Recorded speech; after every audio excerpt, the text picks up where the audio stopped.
Mi esposo ocultó una deuda enorme, no lo entenderías, dijo. Pero cuando los prestamistas lo empezaron a buscar para cobrar, fui yo quien se encargó de entregarlo en bandeja de plata. Mi esposo y yo vivimos en Colorado desde hace varios años y, aunque jamás fuimos la pareja perfecta, siempre pensé que al menos teníamos una base sólida. Él manejaba un taller mecánico con un amigo y yo trabajaba en un hospital. Nada glamuroso, pero era suficiente para vivir tranquilos, pagar las cuentas y darnos alguna salida de vez en cuando. Eso creí hasta que una mañana, a finales de otoño, desperté con unos golpes en la puerta que sonaban más a amenaza que a visita. Abrí con la bata puesta, todavía medio dormida, y me encontré con dos tipos trajeados, esos que tienen la cara tan apagada que ya sabes que no vienen a repartir buenas noticias. Preguntaron por mi esposo y cuando les dije que no estaba, uno sacó una carpeta y me explicó que venían a cobrar una deuda atrasada que él había ignorado durante meses. Pensé que era un error, un malentendido cualquiera, pero cuando empezaron a mencionar su nombre completo, su firma y un préstamo enorme que yo jamás había escuchado, sentí que el piso me temblaba bajo los pies. Me quedé ahí, en la entrada, abrazándome los brazos mientras ellos me explicaban que la deuda llevaba tiempo en mora y que, si no cooperábamos, tomarían medidas más serias. No sabían lo irónico que era que usaran la palabra cooperar cuando yo ni siquiera sabía de la existencia de ese maldito préstamo. Les dije que yo no había firmado nada, que no sabía qué estaban hablando, pero uno respondió que mi esposo sí sabía y que el atraso no era reciente, que ya venían intentando localizarlo sin éxito. Cerré la puerta con la sensación de que alguien había tirado una bomba dentro de mi sala. La casa estaba en silencio, pero yo sentía un ruido constante en la cabeza, como si estuviera tratando de ordenar pedazos de información que no encajaban. Mi esposo me había dicho que el negocio estaba estable, incluso unas semanas antes me aseguró que no debía preocuparme por las finanzas. La realidad era que me estaba mintiendo en mi propia cara. Cuando él llegó esa tarde, le pregunté qué estaba pasando. No grité, no lloré, simplemente quería entender por qué dos desconocidos habían venido a intimidarme a mi propia casa. Él solo dijo que yo no lo entendería y que tenía todo bajo control, como si fuera un niño explicando una travesura menor. Le dije que no era una travesura, que esos tipos hablaban de una deuda enorme y que mencionaron retrasos de varios meses. Él respondió que estaba trabajando en ello, que me metía en lo que no me importaba y que lo hacía sentir presionado. Me hervía la sangre al escucharlo porque cada palabra que salía de su boca sonaba a mentira. Esa noche casi no dormí. Empecé a revisar papeles, estados de cuenta, cualquier cosa que me diera contexto. Ahí encontré correos sin abrir, avisos del banco y cartas que él escondió detrás de libros y revistas. Era como descubrir piezas de un crimen doméstico. Después de varios días de tensión acumulada, terminé encontrando la carta que me dio el golpe final. Era una advertencia del banco sobre otro atraso, otra cuenta que yo jamás había visto y que él había abierto sin decirme. Entré al baño para no gritar y me quedé mirándome en el espejo, tratando de entender cómo carajos había terminado casada con un hombre que llevaba una doble vida financiera. Le reclamé por esa carta y él, sin el menor remordimiento, dijo que si de verdad lo amaba confiaría en él, que lo estaba riendo todo y que yo dramatizaba demasiado. Esa frase, ese intento barato de manipulación emocional, fue la gota última. No estaba lidiando con un hombre estresado sino con alguien que estaba hundiéndonos a ambos y esperaba que yo lo acompañara feliz en la caída. La tensión se volvió insoportable en casa. Los cobradores empezaron a llamar a mi teléfono personal, algo que jamás debió ocurrir, pero él había dado mi número como contacto secundario. Los mensajes eran constantes, como un recordatorio de que mi vida se estaba desmoronando por decisiones que yo jamás tomé. Él seguía actuando como si todo fuera una exageración, como si su deuda fuera solo un pequeño traspié. Cada día descubrí una mentira más y empecé a sentirme acorralada. No podía dar un paso sin toparme con algo nuevo, un pago atrasado, un crédito abierto sin mi consentimiento, herramientas del taller empeñadas, movimientos que parecían tener la intención de esconderse más que de resolverse. La mañana en que regresaron los dos cobradores, tocaron la puerta aún más fuerte que la primera vez. Yo estaba sola preparándome un café y, por un instante, pensé en no abrir, pero lo hice. Entraron con otra carpeta llena de documentos y esta vez venían con un tono más serio, dando la impresión de que él estaba evitando deliberadamente toda responsabilidad. Ese momento fue como una epifanía amarga. Me di cuenta de que, si seguía confiando en él, Íbamos a perderlo todo y probablemente quedaríamos endeudados por décadas. Me senté con ellos en la mesa, escuché cada detalle y entendí la magnitud del desastre. Ya no era mi esposo contra un mal momento, era mi esposo contra la realidad y él había decidido perder. Fue entonces cuando hice algo que jamás pensé que sería capaz de hacer. Les dije que cooperaría con lo que necesitaban y que les entregaría toda la información que yo tenía. No me tembló la voz, ni las manos, ni el alma.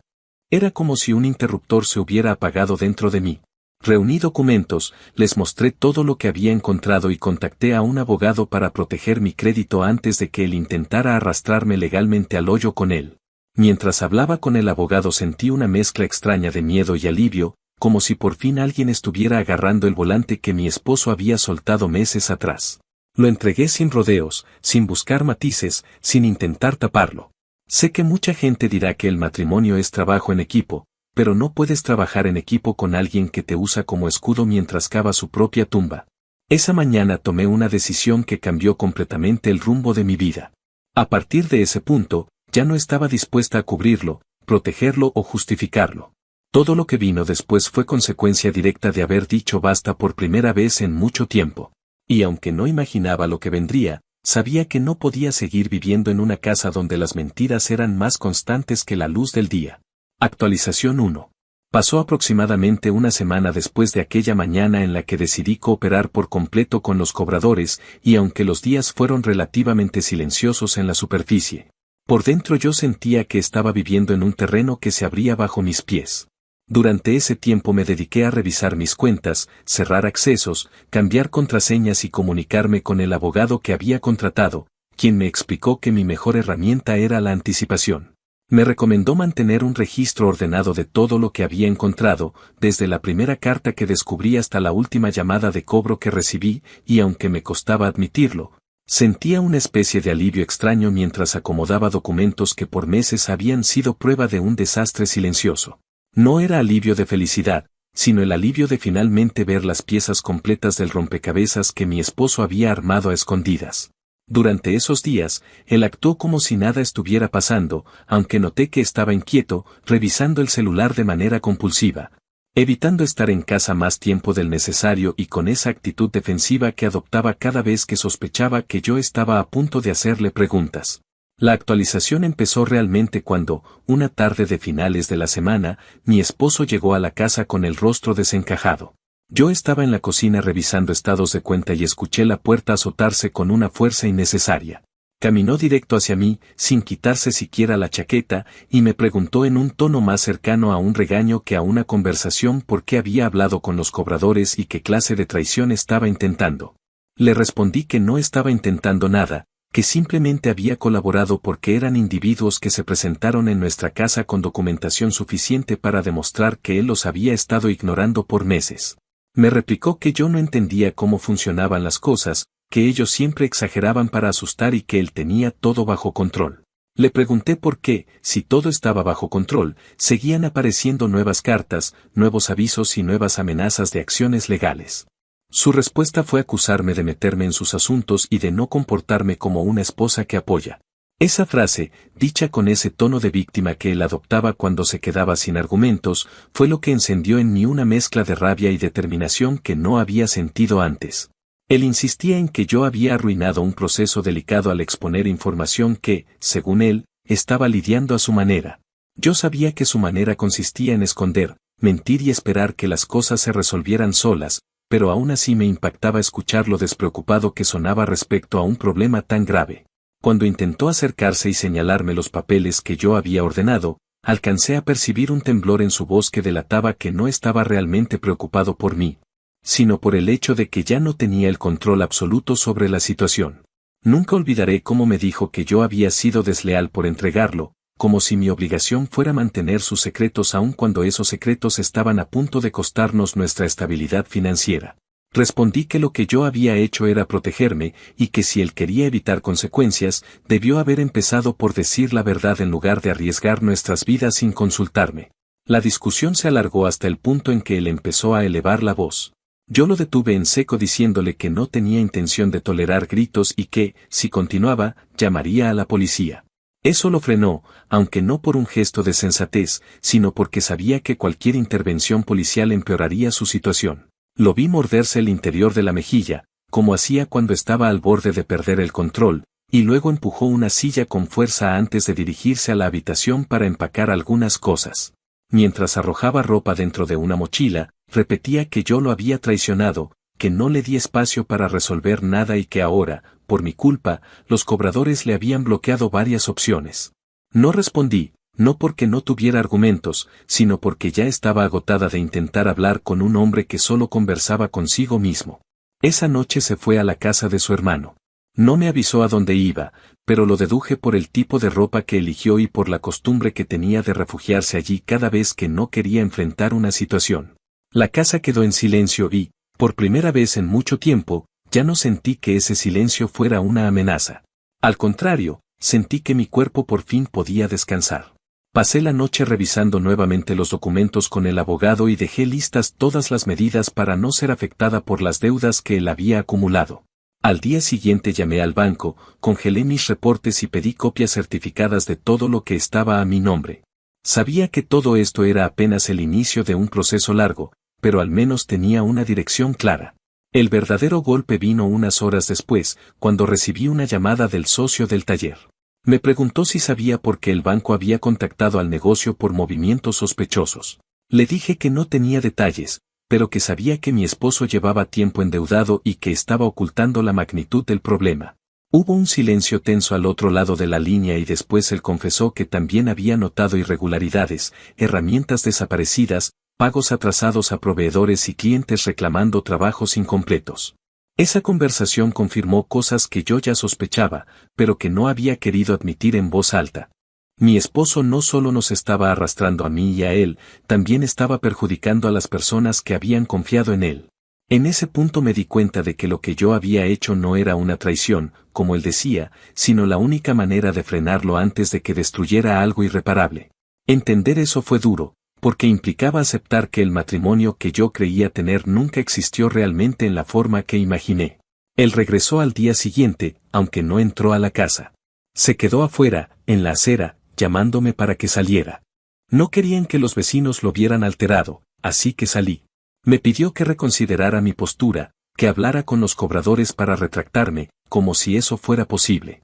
Le expliqué que yo no tenía nada que retractar, que ellos actuaron porque él evadió sus responsabilidades durante meses. Él, en lugar de asumirlo, me acusó nuevamente de destruir su vida y me dijo que si la situación escalaba sería completamente mi culpa. Le respondí que no podía culparme por decisiones que él tomó mucho antes de que yo siquiera supiera que existían.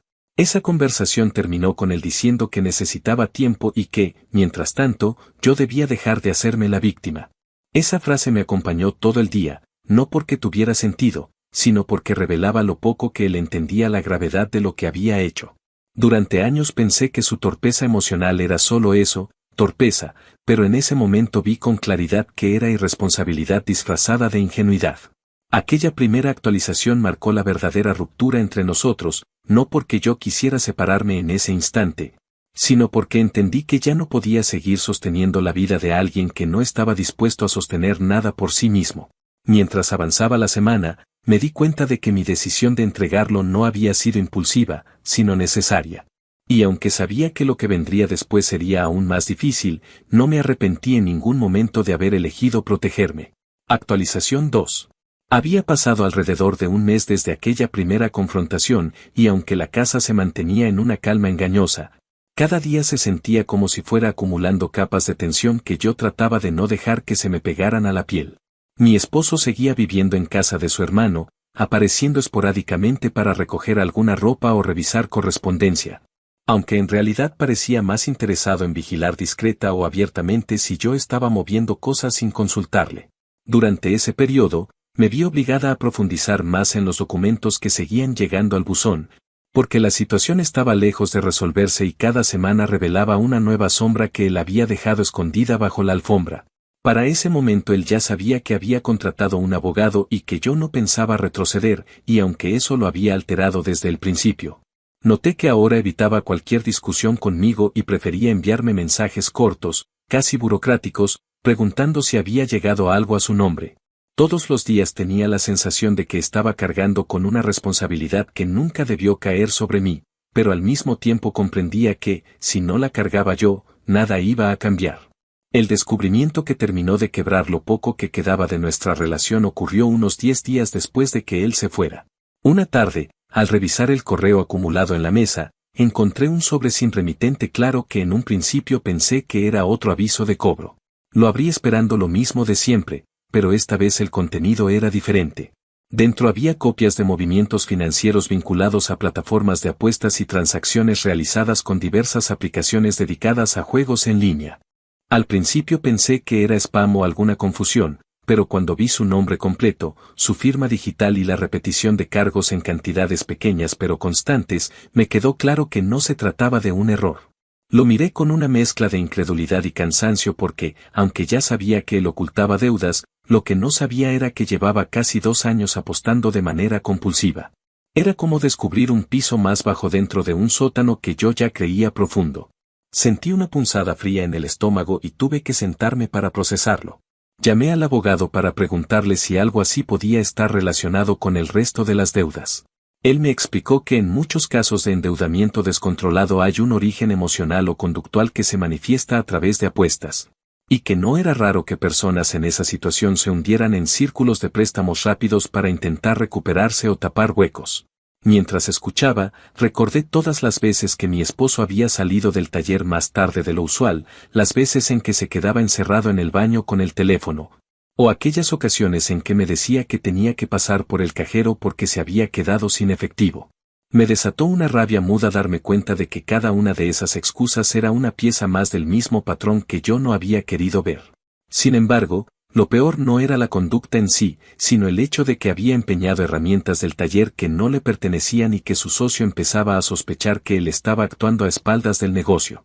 Volví a llamar al socio, esta vez con la información en la mano. No sabía si era mi responsabilidad informarle, pero también sabía que él tenía derecho a saber que su compañero estaba comprometiendo el sustento de ambos. Le expliqué, con un nudo en la garganta, que había encontrado pruebas de apuestas compulsivas y documentos que sugerían que algunas herramientas que habían desaparecido no se debieron a un error de inventario, sino a que mi esposo las había empeñado para cubrir transacciones. Recuerdo claramente el silencio largo que se produjo al otro lado de la línea, un silencio tan cargado de decepción que casi pude sentirlo físicamente. Él me agradeció que se lo dijera y me pidió que enviara copias porque necesitaba tomar decisiones urgentes para proteger el negocio. Yo sabía exactamente lo que eso significaba, mi esposo estaba a punto de perder también su trabajo. Cuando él apareció 2 días después, no venía con la actitud desafiante de antes. Lo noté apenas entró, estaba pálido, con ojeras profundas y esa expresión de alguien que había sido enfrentado con una verdad que ya no podía esconder. Ni siquiera esperó a que yo hablara. Me soltó que su socio lo había convocado y que, tras una discusión tensa, lo había despedido. Me miró con una mezcla de reproche y desesperación, insinuando que yo tenía parte de culpa porque había expuesto su problema en lugar de apoyarlo. Le respondí que no podía protegerlo de consecuencias que él mismo había provocado y que, si su socio lo había despedido, era exclusivamente porque él había puesto en riesgo un negocio que no era solamente suyo. Me replicó que apostaba porque lo hacía sentir mejor cuando las cosas iban mal, que era su manera de lidiar con la presión. Yo le dije, sin levantar la voz, que lidiar con la presión sacrificando nuestro futuro no era una estrategia sino una destrucción autoimpuesta. Él entonces trató de explicarme que había dejado de apostar varias veces, que prometió cambiar pero siempre recaía, y que nunca me lo contó porque temía que yo lo juzgara. Le respondí que no era el juicio lo que debía temer, sino el hecho de que su silencio había puesto en riesgo nuestra estabilidad, nuestro hogar y hasta mi crédito personal. A medida que avanzaba la conversación, me di cuenta de que él estaba más preocupado por las consecuencias que por el daño emocional que había causado. Cuando mencioné que los cobradores habían iniciado pasos legales por su reiterada evasión, se derrumbó por completo. Me dijo que pensaba pedir un préstamo más grande para tapar todo, que tenía un plan, que solo necesitaba tiempo. Me quedé escuchándolo y fue evidente que ese plan no era más que una repetición de las mismas estrategias que lo llevaron a ese punto. En los días siguientes, los cobradores comenzaron a intensificar sus esfuerzos. Recibí notificaciones que indicaban que, dado que él no había cumplido con los acuerdos iniciales, ahora estaban moviéndose a un proceso formal. Mi abogado me aseguró que yo estaba protegida mientras no hubiera firmado nada con él y mientras mis cuentas se mantuvieran separadas, como era el caso. Aún así, el simple hecho de recibir documentos legales en mi casa me generaba una inquietud constante. Mi esposo me llamó varias veces durante ese periodo pidiéndome que interviniera, que explicara que él estaba cooperando, aunque yo sabía que no lo estaba. También insinuó que si no lo ayudaba, se vería obligado a tomar decisiones extremas. Esa fue la primera vez que sentí miedo genuino de lo que podría llegar a hacer, no hacia mí, sino hacia sí mismo, porque lo vi tan hundido en su propia desesperación que parecía incapaz de asumir la responsabilidad de manera adulta. La gota que terminó de definir mi postura ocurrió cuando él vino una tarde, sin avisar, con la intención de quedarse. Entró hablando como si nada, diciendo que todo iba a mejorar ahora que no tenía el estrés del taller. Le dije con calma que no podía regresar, que necesitaba buscar ayuda profesional y enfrentar sus deudas antes de pensar en reconstruir nada.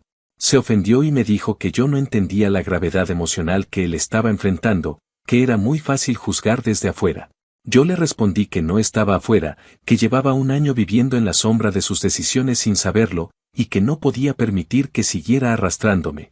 Esa noche firmé los documentos para iniciar los trámites de separación. No lo hice por impulso ni por enojo, lo hice porque entendí que, si me quedaba, mi vida iba a quedar atada para siempre a una persona que no tenía intención de detener su autodestrucción. Durante el último mes, viendo todo con perspectiva, me di cuenta de que el matrimonio que yo creía tener había desaparecido mucho antes de que los cobradores tocaran la puerta. Él no había sido honesto conmigo en mucho tiempo, y lo que yo confundía con distracción o cansancio era en realidad un patrón de ocultamiento que yo había ignorado por comodidad emocional. En esa segunda actualización, entendí que ya no había un futuro juntos y que mi prioridad debía ser reconstruir mi vida desde cero, lejos de él y de la montaña de mentiras que había dejado caer sobre nosotros. Solo me quedaba enfrentar lo que vendría, aunque todavía no sabía cuán profundo sería el impacto de lo que estaba a punto de descubrir. Actualización final. Habían transcurrido aproximadamente 3 meses desde que inicié el proceso de separación y, para ese punto, la vida se había transformado en una mezcla extraña de burocracia legal, conversaciones incómodas y una sensación creciente de paz que no esperaba sentir tan pronto. Durante esas semanas los cobradores avanzaron con las acciones legales correspondientes y, aunque mi abogado me mantuvo informada de cada paso, hubo un punto en el que dejé de sentir ansiedad. No porque la situación fuera sencilla, sino porque había aceptado que ya estaba fuera de mis manos. Lo que alguna vez fue mi matrimonio se había convertido en un conjunto de expedientes, fechas de corte y comunicaciones oficiales, y aunque sonara frío, en ese distanciamiento encontré un descanso que no había sentido en mucho tiempo. La casa también cambió. Físicamente era la misma, pero parecía más grande sin el peso de sus mentiras acumuladas. A veces apagaba todas las luces y me sentaba en la sala solo para escuchar el silencio, que por primera vez dejó de parecer una amenaza y se volvió un recordatorio de que sobrevivía mejor sola que acompañada por alguien que solo sabía ocultar. Cuando llegó la notificación final de los cobradores informando que habían logrado embargar ciertos bienes de mi esposo para recuperar parte de la deuda, supe que el cierre estaba cerca. Mi abogado me explicó que, dado que no compartíamos cuentas ni créditos, yo no tenía ninguna responsabilidad legal por lo que él dejara sin pagar. Aún así, no pude evitar sentir una mezcla de tristeza y rabia al leer cada documento. Era imposible no recordar las discusiones, las promesas vacías, los días en los que yo trataba de mantenernos a flote sin tener idea de que él cavaba un hoyo más profundo cada semana. Me pareció surrealista que su situación financiera estuviera siendo desmantelada ante mis ojos por instituciones y abogados mientras él seguía actuando como si el mundo le debía comprensión. Me enteré, a través de un mensaje frío que me envió una tarde, que su familia lo estaba criticando duramente pero al mismo tiempo buscaban culparme a mí por no haberlo apoyado. No supe si reír o simplemente ignorarlo. La idea de que una persona debía cargar con las consecuencias de otra solo por estar casada dejó de tener sentido para mí. Lo más difícil de ese periodo final fue enfrentarlo directamente para firmar algunos documentos que requerían ambas firmas. Nos encontramos en la oficina del abogado, un espacio neutral que no permitía gritos ni dramatismos, y aún así él intentó recuperar un control emocional que ya no tenía sobre mí. Llegó con una expresión abatida, como si esperara que mi compasión aún estuviera disponible. Me habló con un tono casi suave, diciendo que extrañaba la vida que teníamos y que todo se había salido de control por el estrés del trabajo y por decisiones que no pretendían dañarme. Mientras lo escuchaba, comprendí que sus palabras ya no tenían poder sobre mí. Me sonaban gastadas, como un discurso que había repetido tantas veces en su cabeza que ya había perdido conexión con la realidad. No lo interrumpí, simplemente esperé a que terminara y le respondí con calma que nada de lo que dijera cambiaba los hechos ni borraba el daño. No se trataba de un incidente aislado, sino de un patrón largo y constante de decisiones tomadas sin considerar las consecuencias. Firmar los papeles finales fue un momento extraño. No hubo alivio inmediato ni tristeza abrumadora, solo una sensación gradual de cierre. Me tomó más tiempo procesarlo emocionalmente que legalmente. Mi abogado me felicitó por haber actuado con claridad desde el principio, pero yo sabía que esa claridad había llegado después de meses de confusión y miedo. Una vez terminados los trámites me permití una tarde completa para desarmar la casa emocionalmente. Guardé fotos, recuerdos y pequeños objetos que alguna vez tuvieron significado. No los rompí ni los tiré, simplemente los guardé en una caja que luego coloqué en el fondo del closet, casi como un símbolo de que, aunque no negaba mi pasado, tampoco iba a cargarlo conmigo. En ese proceso, descubrí lo mucho que había aprendido sobre mí misma, que era más resistente de lo que había imaginado y que, aunque temía enfrentar la soledad, en realidad lo que temía era la sombra de alguien que ya no era parte real de mi vida. Con el tiempo empecé a reconstruir mi rutina. Regresé a dedicarme por completo al trabajo, salí más con mis compañeras. Incluso retomé un par de actividades que había dejado de lado durante el matrimonio porque él siempre estaba demasiado cansado o demasiado irritable para acompañarme.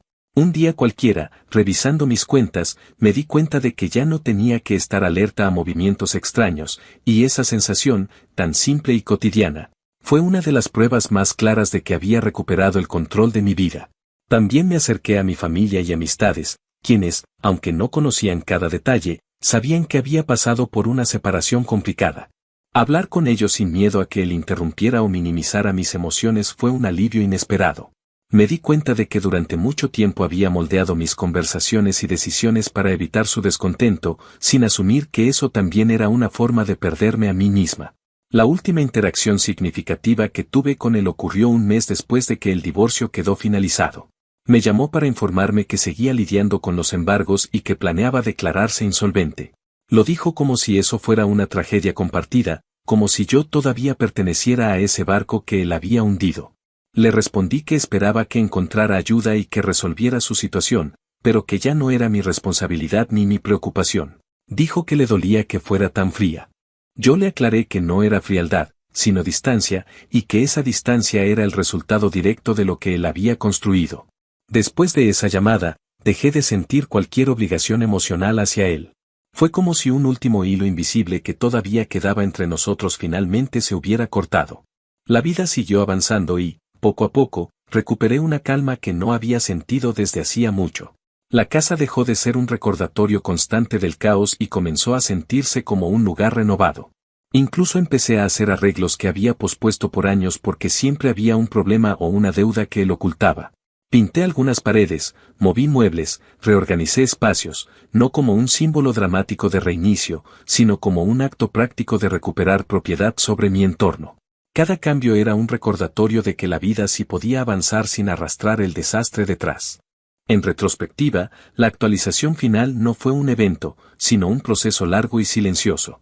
Fue la suma de pequeñas conclusiones, de acciones legales, de conversaciones incómodas y de decisiones prácticas que se fueron hilando hasta dejarme en un punto completamente distinto al que estaba cuando esta historia comenzó. A veces me pregunto en qué momento exacto dejé de amar a mi esposo, no llego a una respuesta precisa, pero creo que fue durante ese año en el que él dejó de amar cualquier cosa que no fuera su evasión. Yo solo seguí caminando cuando me di cuenta de que él había dejado de hacerlo hacía mucho tiempo. Ahora, con todo concluido, siento que lo entregué a la vida que él mismo construyó sin mi participación. Y aunque hubo dolor, rabia y desgaste, también hubo claridad. Lo que me queda ahora es reconstruirme en silencio, en paz y con la certeza de que jamás volveré a permitir que alguien decida por mí, ni siquiera disfrazado de amor.